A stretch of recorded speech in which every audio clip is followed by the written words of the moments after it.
जैसा कि विषय रखा गया था कि हमेशा आत्मा में भाव उत्पन्न होते हैं। वो मोह दशा में हर्ष के रूप में और विषाद के रूप में ये दोनों प्रकार के तरंग उत्पन्न होते रहते हैं, जिसके कारण संसारी प्राणी स्वरूप तक नहीं पहुंच पाता है।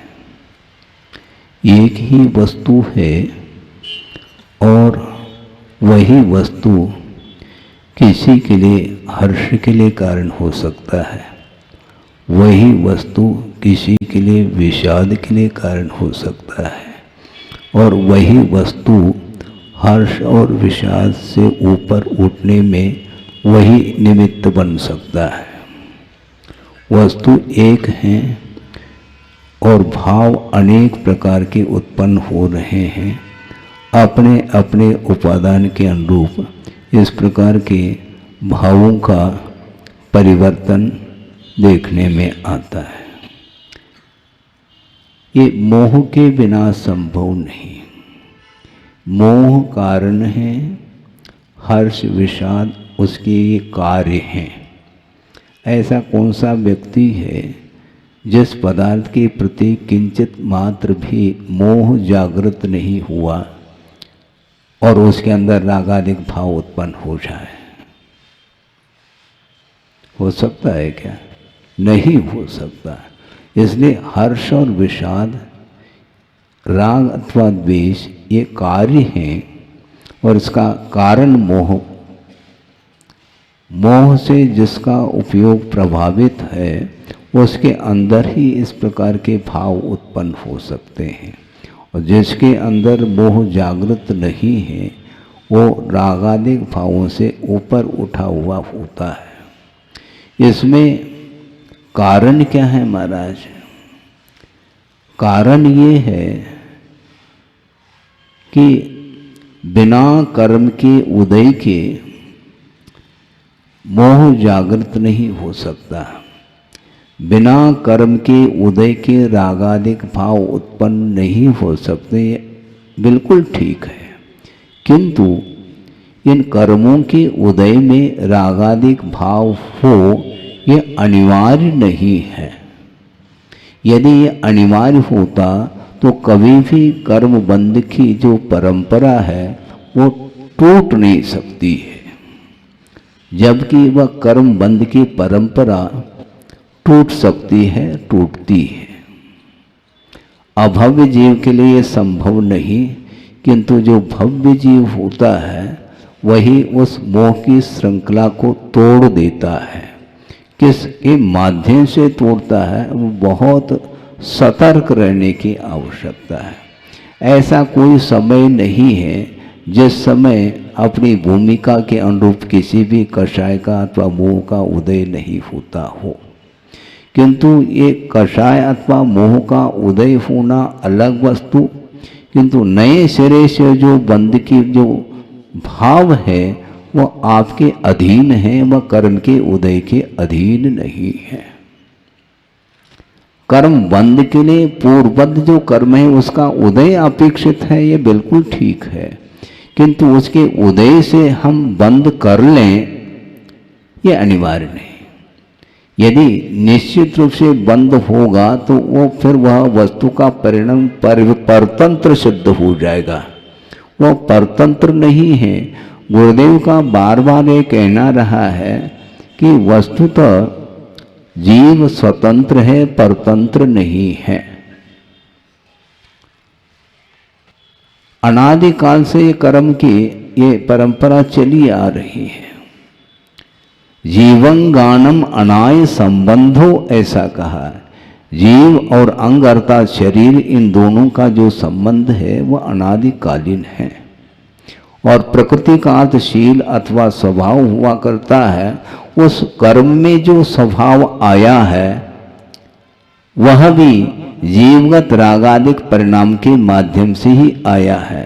केवल वह वर्णाएं मटेरियल के रूप में हैं उसमें जो प्रकृति आई है वह जीवगत परिणाम है उसमें निमित्त के रूप में। तो हम परिणाम करें तब उसमें प्रकृति पड़ती है, पहले से वह प्रकृति निर्धारित नहीं है। ये क्लियर है। वर्गनाएं मटेरियल है। यहाँ तक कि आगम में उल्लेख मिलता है आत्मा के पास कितने प्रदेश हैं? असंख्यात प्रदेशी वह आत्म तत्व है अथवा जीव है। उस जीव के असंख्यात प्रदेशों पर प्रत्येक प्रदेश पर कर्म के रूप में परिणमन करने की योग्यता को लिए हुए वो वर्णाएं विद्यमान हैं, किंतु रागादिक भावों का जब तक संयोग नहीं मिलता उसके लिए तब तक वह कर्म के रूप में परिणत नहीं हो सकती। उसके अंदर योग्यता है परिणमन करने की, किंतु बिना निमित्त के वह परिणमन नहीं कर सकता। तो परिणाम करना ये कर्म के अधीन हुआ क्या आत्मा के अधीन है? ये सिद्ध हो रहा है, आगम से सिद्ध हो रहा है। कर्म बंध के क्षेत्र में आत्मा स्वतंत्र है। उदय में कथनचित परतंत्र हो सकता है, ये अलग विषय है, किंतु बंद करने में वह बिल्कुल स्वतंत्र है। करना चाहे तो करेगा, नहीं करना चाहे तो उसको कोई रोकने वाला नहीं है। एक श्लोक आपके सामने रख रहा हूँ जो गुरुदेव ने आचार्य ज्ञान सागर जी महाराज के उपस्थिति में ही उसकी रचना की थी। निजानुभव शतक, निजानुभव शतक, उसमें एक छंद आया है कि मैंने किया जगत में कुछ पुण्य पाप। बहुत सरल है ये पंक्ति और हिंदी में, संस्कृत नहीं है। मैंने किया विगत में कुछ पुण्य पाप जो आ रहा उदय में स्वयमेव आप, किंतु होगा न बंद तबलों जबलों न राग, चिंता नहीं उदय से बनवीत राग। कर्म की उदय की चिंता नहीं, क्योंकि कर्म बंद तब होगा जब राग हम करेंगे। होगा न बंद तबलों, तब तक वह बंद नहीं हो सकता। जबलों न राग, जब तक राग उत्पन्न नहीं होगा तब तक वह वर्गनाएं कर्म के रूप में परिणत नहीं हो सकती। ये सिद्धांत है। यही भाव कुंद कुंद स्वामी ने दिया है, उसी का अनुवाद ये मैं समझता हूं। रतो बंदरी कम्मम, कर्म का जो बंध होता है वह राग करने से होता है। और मुंचद जीवो विराग संपन्न, जो वीतरागता से संपन्न है वह कभी भी कर्म का बंध नहीं कर सकता। तो अर्थ यह है, करने के लिए कहा किसने? राग करने की आज्ञा, राग को करने के लिए आज्ञा किसने दी? भगवान ने दी है क्या? भगवान ने आज्ञा दी नहीं, बल्कि भगवान ने राग को छोड़ने के लिए कहा। और मान लो वो प्रेरक निमित्त है, हम मान लें, तो आप राग क्यों नहीं छोड़ रहे हैं? जब छोड़ने के लिए आज्ञा दी है, और आज्ञा प्रेरणा से आगे और एक कदम है। ये उपदेश देना यह अलग विषय, किंतु उन्होंने आज्ञा दे दी। तम्मा कमेश मारज्जह, यह आदेशात्मक वचन है। ये आदेशात्मक वचन है। जितने भी चेष्टाएं हैं उनमें राग मत करो। कमेश मारज्ज, ऐसा कहा। फिर भी संसारी प्राणी राग करता चला जा रहा है, तो इसमें दोष किसका है? दोष स्वयं का है। मार्ग प्रशस्त करने की उपरांत भी चलने की भावना जिसके अंदर नहीं है, तो उसके लिए भगवान क्या कर सकते हैं? भगवान प्रेरित कर रहे हैं। प्रेरित करने ठीक है, मान लेंगे, आपकी बात को ही मान लेंगे, किंतु राग इसके उपरांत भी क्यों नहीं छोड़ रहा है? राग को करने के लिए कहा है क्या? करने की जब उनकी आज्ञा नहीं है तो आज्ञा सम्यक तो पालो। उनकी आज्ञा क्या है हमें बता दो। राग करो, ऐसा कहा नहीं उन्होंने, द्वेष करो ऐसा कहा नहीं, मोह करो ऐसा कहा नहीं, बल्कि माँ मुझ माँ रज माँ दुस इट्टनिट अट्टेसु ऐसा कहा है। इसके बाद भी इष्टानिष्ट पदार्थों में वह संसारी प्राणी राग और द्वेष मोह करता चला जाता है, इसलिए अपने ही परिणामों के द्वारा अपने आत्म तत्व को वह कर्म से वेष्टित करता चला जा रहा है। एक ही वस्तु और एक के लिए वह कर्म निर्णय के लिए कारण सिद्ध हो रहा है, और वही वस्तु रागी के लिए बंध के लिए कारण सिद्ध हो रहा है। सोचो, विचार करो, क्या सोचते हैं। संसारी प्राणी की बड़ी विचित्र दशा हो रही है। गला नहीं उतरता, गला कैसे उतारा जाए क्या? कड़वी दवाई उतरती नहीं है, कड़वी दवाई उतरती नहीं, उतारना पड़ता है। इसलिए कड़वी दवाई की आवश्यकता, उसके बिना वह रोग का निष्कासन संभव नहीं है। अब क्या करें महाराज, आप ही बताओ। तो हम तो बताएंगे, किंतु केवल बताने से नहीं होता। जो बताया गया है उसको आत्मसात करने की आवश्यकता, अपनी भूमिका के अनुरूप करो, हमें कोई बाधा नहीं। और भूमिका है क्या वस्तु? पुरुषार्थ बहुत कुछ काम करता है, बल्कि पुरुषार्थ ही काम करता है। एक महाराज ने गुरुदेव के सामने जिज्ञासा रखी कि महाराज, हम लेट करके समय कर सकते हैं क्या? क्योंकि 25 किलोमीटर तो विहार कराया आपने हमारे लिए, और थक गए हैं, इसलिए लेट करके समय कर लें तो क्या आपत्ति? तो उन्होंने ये कहा, ऐसा करो, 25 किलोमीटर चल करके आए हो, एक दर्शन हुआ है, तो फिर बैठ करके भोजन कर लो। आहार करने के लिए तो क्षमता है तुम्हारी खड़े होने की, और सामाय करने के लिए वह क्षमता गायब कैसे हो गई? कहां चली गई वो क्षमता? वह एनर्जी है, आहार के लिए एनर्जी और सामाय के लिए एनर्जी समाप्त हो गई। ये संभव नहीं। जिसके प्रति रुचि है वह एनर्जी का उपयोग कर लेता है, जिसके प्रति रुचि नहीं है तो कहता है कि महाराज हम लेट करके कर लें कि बैठ करके कर लें। ये सब क्या है आखिर? आप बोलो। क्षमता होते हुए भी उसका उपयोग नहीं करता, इसीलिए ये प्रमाद माना जाता है। यही कुशलेषु अनादर ऐसा कहा। उत्साह रहना चाहिए। तुरंत क्या शरीर मिट रहा है क्या? मिटेगा नहीं, ये ध्यान रखो। और मिट भी जाए तो संयम के साथ मिटा है तो हमें कोई आपत्ति नहीं है। संयम के साथ यदि अवसान को प्राप्त होता है शरीर, वो तो होना ही है। जब होना है तो संयम के साथ उसका अवसान हो, समाधि के साथ हो, संलेखना पूर्वक होना चाहिए। तो ये स्थिति है।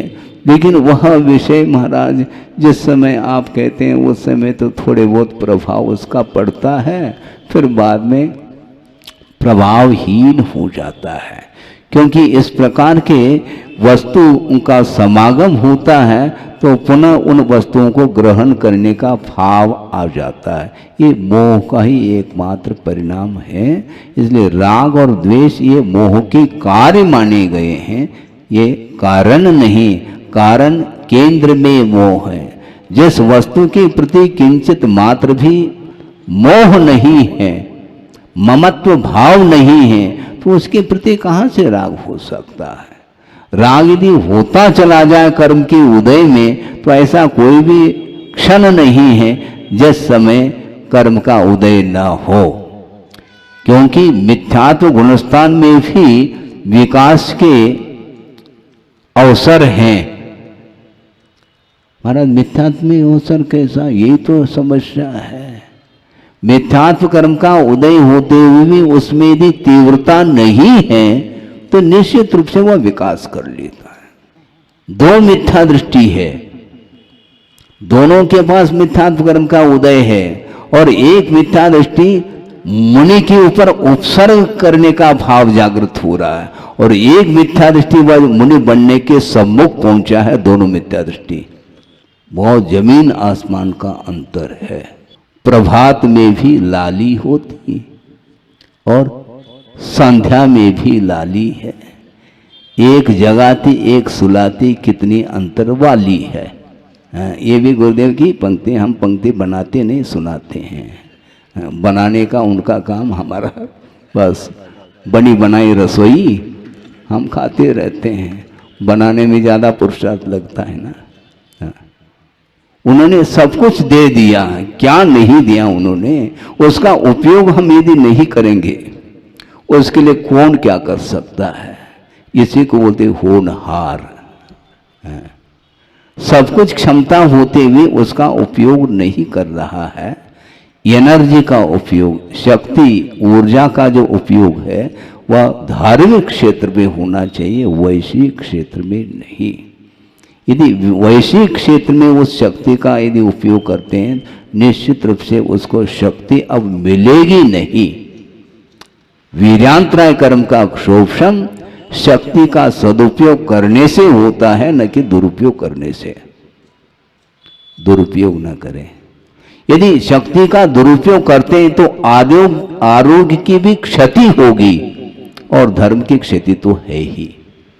कम से कम आप अपने आरोग्य को तो सुरक्षित रखो, फिर बाद में धर्म की बात करो, फिर भी मैं मान लूं, किंतु धर्म की बात करते हैं लेकिन आरोग्य भी ठीक नहीं आपका।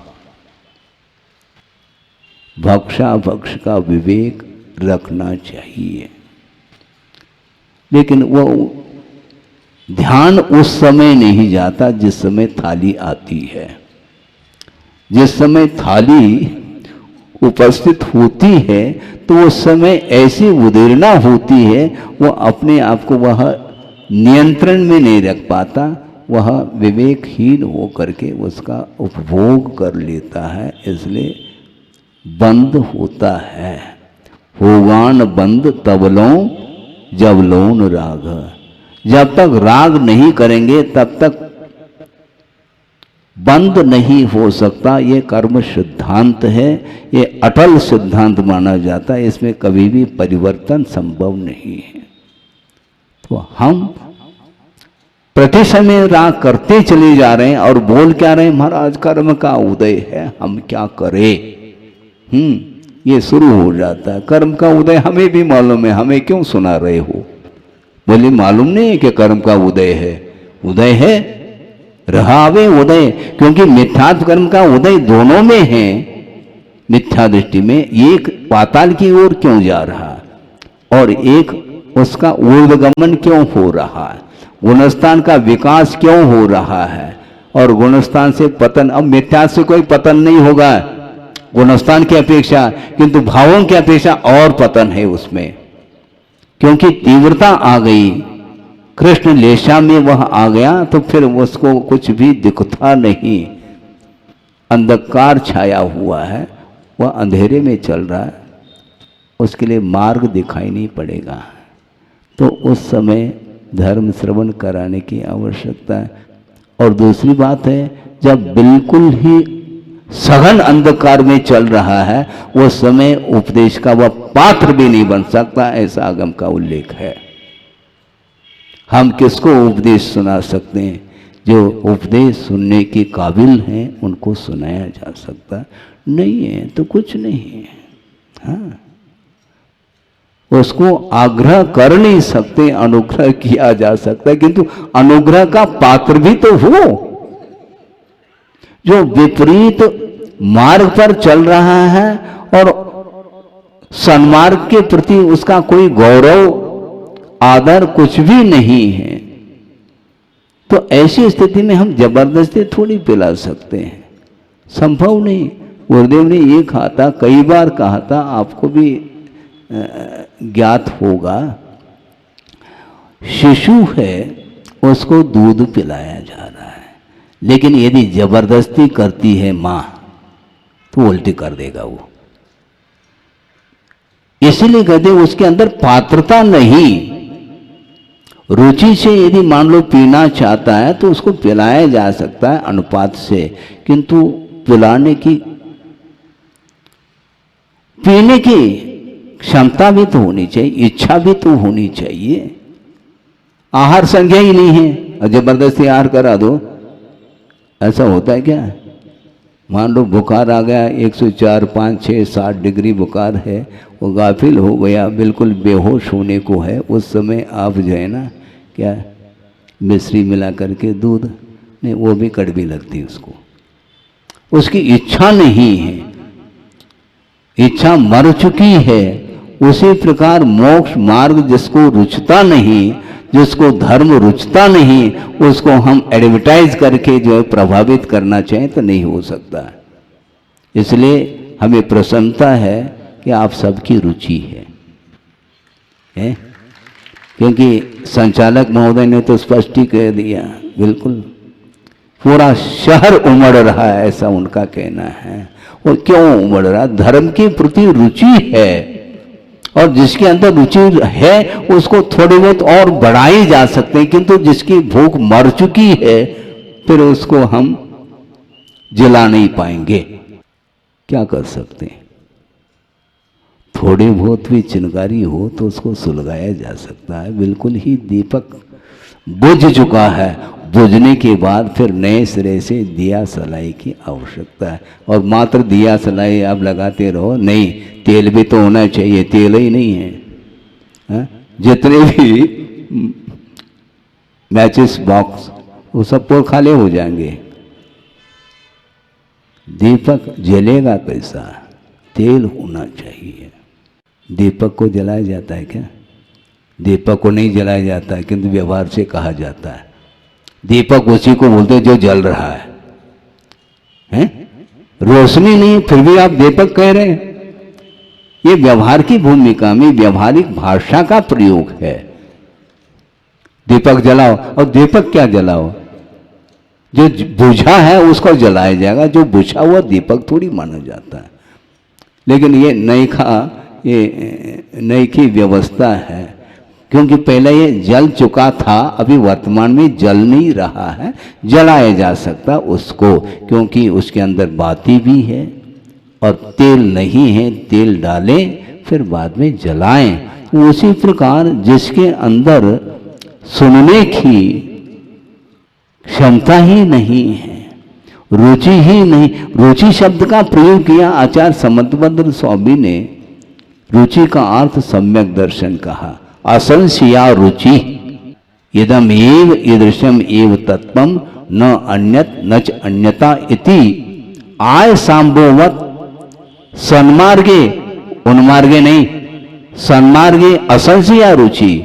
सन्मार्ग में भी संशय करता है, जो सन्मार्ग में संशय करता है उसके लिए वो उन्मार्ग है।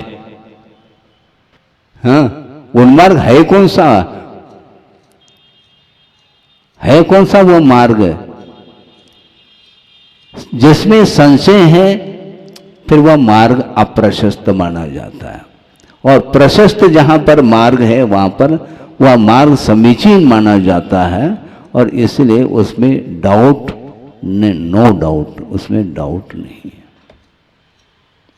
तो इसीलिए उपदेश दिया जा रहा है। जो रुचि रख रहा है महाराज हमारे लिए दो शब्द मिले, ये भी भाषा व्यवहार की, दो शब्द थोड़ी होते हैं। दो शब्द का अर्थ क्या है? 200 शब्द भी हो तो उसको दो शब्द ही कहा जाता है। कोई ग्रंथ लिखा है प्रस्तावना के रूप में 2 शब्द, वो 2 शब्द हेडिंग में 2 शब्द लिखा है, और 1 पृष्ठ 2 पृष्ठ जो है वह प्रस्तावना लिखी जा रही है। तो कहने में आता है, कहना अलग, किंतु भाव की ओर दृष्टि होनी चाहिए। जिसके अंदर रुचि है तो उसके लिए थोड़े बहुत भी संकेत मिल जाए तो उसका वह उपयोग करता चला जाता है, होना चाहिए। इसलिए प्रत्येक संसारी जीव स्वतंत्र है, वो राग करना चाहे तो कर सकता है, नहीं करना चाहे तो कोई भी कोशिश करे, भगवान की आज्ञा भी हो तो नहीं कर पाएगा वो, क्योंकि रुचि नहीं उसकी स्वयं की रुचि नहीं है। इसलिए ये राग और द्वेष वस्तुतः मोह के बिना संभव नहीं, इसलिए मोह को कम करिए। कौन सा मोह, कौन सा राग? विषयान राग को कम करना, पंचेंद्रिय के विषयों के प्रति जो मोह जागृत हो रहा है उसको कम करना, जिसके माध्यम से विषय संबंधी राग और द्वेष कम होते चले जाएंगे। तो कम होंगे तो निश्चित रूप से वह चारित्र की ओर बढ़ रहा है, बल्कि राग द्वेष का अभाव ही चारित्र ऐसा कहा है। वही अहिंसा है, वही धर्म है। और राग द्वेष को धर्म नहीं कहा, क्या कहा? उसका अपोजिट है। राग द्वेष को अधर्म कहा है और राग द्वेष का अभाव सो धर्म है। आपको क्या चाहिए? महाराज हमें धर्म, राग द्वेष कम करो। अभाव कर सको तो ठीक, नहीं है तो कम तो करो, कम से कम। अनुपात जो है परसेंटेज में, यदि मान लो अब राग द्वेष कम करते चले जाएंगे तो निश्चित रूप से आपके लिए रास्ता प्रशस्त होता चला जा रहा। स्वयं ही हम अपने रास्ते को प्रशस्त कर सकते हैं निमित्त के माध्यम से। आपको करना है, मुझे कुछ भी नहीं करना, क्योंकि उपदेश देने के लिए मैं बैठा हूँ। जो करना है गुरुदेव ने जो कहा वो मुझे करना, वो कर ही रहा हूँ। और जो करना चाहता है भव्य है और इसके अंदर उत्कंठा है, रुचि है, भक्ति है, आदर है, बहुमान है और विकास चाहता है, आत्मिक विकास, उसके लिए आगम के अनुरूप दिशाबोध देने के लिए आगम की और गुरुओं की आज्ञा है। उस आज्ञा का हम पालन करने के लिए आध घंटे बैठ जाते हैं। कोई नहीं भी आता है तो हमारा स्वाध्याय रुकने वाला थोड़ी, नहीं रुक सकता। और मुझे ग्रंथ के लिए भी आवश्यकता इसलिए नहीं है, गुरुदेव ने पर्याप्त दे दिया और आंख मेज करके अनुप्रेक्षा करते रहो, ऐसा उन्होंने कहा, वही करना है हमें। इसलिए सामने शास्त्र हो तो ठीक, नहीं हो तो एकाध गाथा को उसका आधार लेकर के निरंतर स्वभाव की ओर यदि दृष्टि उसकी जाती है तो निरंतर स्वाध्याय कर रहा है। उसमें न सनलाइट की आवश्यकता है, न मूनलाइट की आवश्यकता है, न ट्यूबलाइट की आवश्यकता है, कोई आवश्यकता नहीं उसके लिए। बस गाथा पर्याप्त है। उस गाथा के द्वारा जीवन गाथा को परिवर्तित कर सकता है, करने वाला चाहिए। जीवन गाथा उसी गाथा के द्वारा परिवर्तित होगी।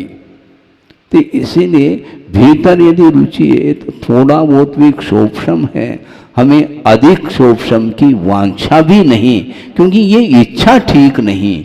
इच्छा हमेशा आकुलता को पैदा करती है, आकुलता की जननी है ये इच्छा। आकुलता क्यों? अब निरंतर पुरुषार्थ करो ना, आकुल व्याकुल नहीं होना, बस निराकुल हो करके अपना कर्तव्य करते चले जाएंगे। अपना उपयोग यदि देव शास्त्र गुरु की आराधना में हमारा उपयोग लगा हुआ है तो हमें किसी बात की कोई न चिंता है, न कोई इच्छा है, कुछ भी नहीं है। हाँ महाराज फिर सब कुछ अब बंद करने के लिए करें, बंद नहीं कर रहे हैं हम, और अच्छे ढंग से मार्ग को खोला जा रहा है, बंद नहीं किया जा रहा है। एक व्यक्ति ने कहा कि महाराज आपको सब कुछ छुड़ाना चाह रहे हैं, क्योंकि आगम में लिखा ना, किसी प्रकार की कोई चेष्टा नहीं करो, मां चिंतन भी मत करो। महाराज खाली हो जाएंगे, खाली नहीं होंगे, खाली होने में ही सब कुछ दिखता है। यदि भरा रहेगा तो वह स्वभाव लुप्त हो जाएगा। खाली करना है। एरोप्लेन से मान लो आपको यात्रा करनी है तो वहां पर चेकिंग, कुछ नहीं बचेगा, खाली जाओ। क्यों ऐसा करते? कोई भरोसा नहीं आपका क्या क्या लेकर के जा रहे हैं, सब दिखाओ। तो उसी प्रकार ऊपर जाना चाहो तो खाली करो, और खाली किए बिना तुम ऊपर उठ ही नहीं पाओगे। अपने आप को हल्का बनाए बिना ऊपर उठाया नहीं जा सकता। ये भारी जो है ना, भारी ठीक नहीं है। हाँ, हल्का बनाओ। तो हल्का कौन होता है? राग द्वेष और मोह का इतना दबाव है, उसके कारण वह धरती से ऊपर नहीं उठ पा रहा। नई नई चीजें सुनाने से थोड़ा मन प्रफुल्लित होता है और बीच बीच में नोट्स भी करने का भाव होता है। और मान लो वही रिपीटेशन है तो कोई नोट्स तक नहीं करता, क्योंकि कर चुके हैं। नया चाहिए, नया चाहिए तो पर्याय की ओर दृष्टि होनी चाहिए। नई नई पर्याय उत्पन्न होती है तो वह उसमें आनंद अलग आता है। ये वस्तुतः आत्मा का आनंद है, आत्मिक आनंद है, आत्मिक सुख है। और आत्मिक सुख को प्राप्त करने के लिए शारीरिक, वासनिक, बौद्धिक या मानसिक, इन सभी प्रकार के सुख से ऊपर उठने की आवश्यकता है। तब कहीं जाकर के आत्मिक सुख का संवेदन हो सकता है। हो इस पवित्र भावना के साथ अहिंसा परमो धर्म की जय।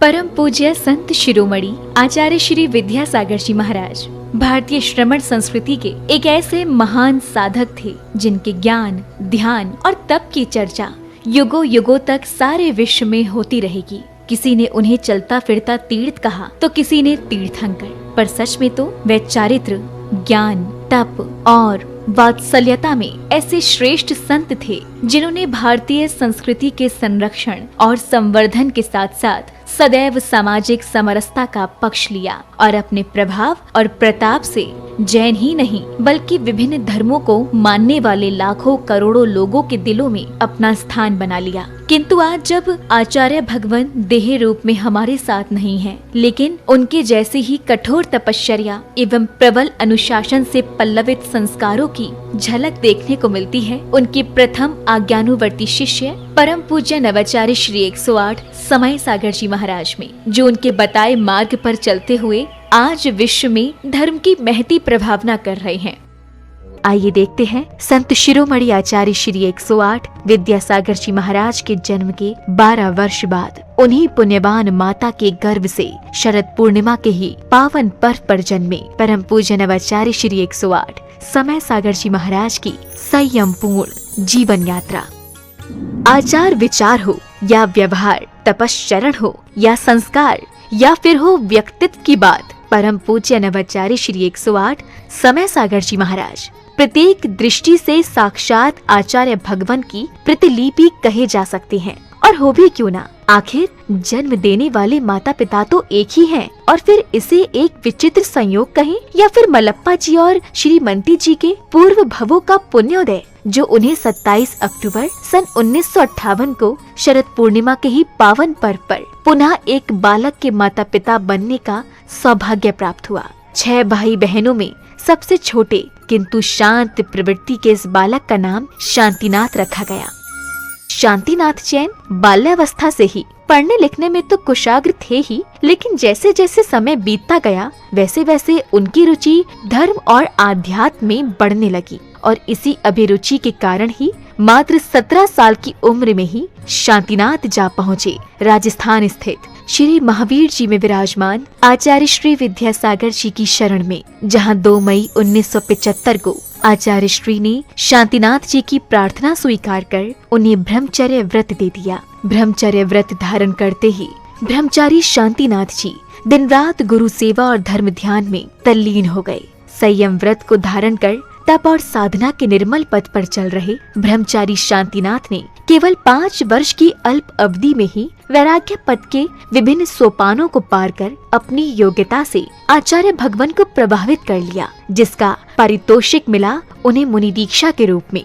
8 मार्च 1980 को मध्य प्रदेश के छतरपुर स्थित श्री दिगंबर जैन सिद्ध क्षेत्र द्रोणगिरी में आचार्य श्री विद्यासागर जी महाराज ने उन्हें मुनि दीक्षा प्रदान कर दिगंबर मुद्रा का पूर्ण साधक घोषित कर दिया और नाम दिया मुनि श्री समय सागर जी महाराज। मुनि दीक्षा के उपरांत मुनि श्री समय सागर जी महाराज ने कुछ वर्षों तक आचार्य श्री के संग में रहकर अध्ययन और अध्यापन किया। तत्पश्चात गुरु आज्ञा से पृथक संघ के नायक बनकर देश भर में विहार करते हुए धर्म प्रभावना करने लगे। अपने सानिध्य में कई पंचकल्याणक एवं विधान आदि धार्मिक अनुष्ठान संपन्न कराने के साथ ही उन्होंने अपनी लेखनी से कन्नड़, हिंदी, संस्कृत और मराठी भाषाओं में कई शास्त्रों की रचनाएं भी की। सन 2018 में ललितपुर में हुए पंचकल्याणक के दौरान आचार्य कुंद के नियमसार में वर्णित निर्यापक श्रवण की व्यवस्था का उल्लेख करते हुए आचार्य विद्यासागर जी महाराज ने मुनि श्री समय सागर जी महाराज को निर्यापक पद की उपाधि प्रदान कर संघ में नवदीक्षित मुनिराजों के निर्वाह का उत्तरदायित्व सौंप दिया। आचार्य कुंद देव ने यह बात बहुत स्पष्ट लिखी है, वह बात आप लोगों को समझ में आना चाहिए। जो दीक्षित करते हैं वे आचार्य कहलाते हैं, और इसके उपरांत जो नव में नए दीक्षित होते हैं उनके निर्वाह करने के लिए निर्यापक, हाँ आचार्य तो नहीं लिखा लेकिन निर्यापक श्रमण का वह रूप दिया है उन्होंने। ये निर्यापक का अर्थ यह है जैसे आचार्य महाराज कहते हैं उसके अनुसार जिनको ये दिया जाता है। ये लोग बहुत विलम्ब कर रहे थे, तो हमें भी ज़्यादा आग्रह करना अच्छा नहीं समझ में आया कि समय पर सब हो जाएगा। वह ललितपुर में योग था और आज आप लोगों के सामने हुआ है कि ये जितने भी नए श्रमण बने हैं ये इनके लिए प्रशिक्षण देने का श्रेय जाता है समय सागर निर्यापक को। कौन चाहता है जिम्मेदारी लेना, लेकिन वे लेना तो पड़ेगा। तो समय सागर जी को बहुत आग्रह करना पड़ा। 40 साल होने के उपरांत हाउ कहा है।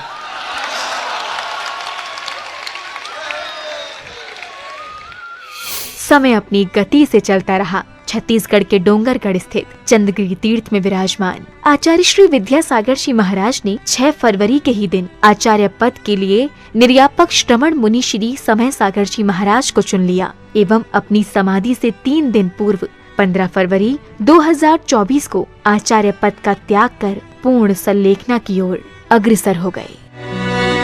आचार्य भगवान की आज्ञा अनुसार निर्यापक श्रमण मुनि श्री समय सागर जी महाराज ने 16 अप्रैल 2024 को दमोह के कुंडलपुर में समस्त आचार्य संघ एवं देश भर के जैन समाज की उपस्थिति में पूज्य गुरुदेव के उत्तरदायित्वों के निर्वहन के लिए आचार्य पद स्वीकार कर लिया। पूज्य नवाचार्य समय सागर जी महाराज की। अंततः ये कहा जा सकता है कि आज का दिन केवल एक पर्व ही नहीं बल्कि स्वर्णिम अक्षरों से लिखित एक ऐसा अध्याय है जो विश्व के धार्मिक इतिहास में सदा ही अमर रहेगा।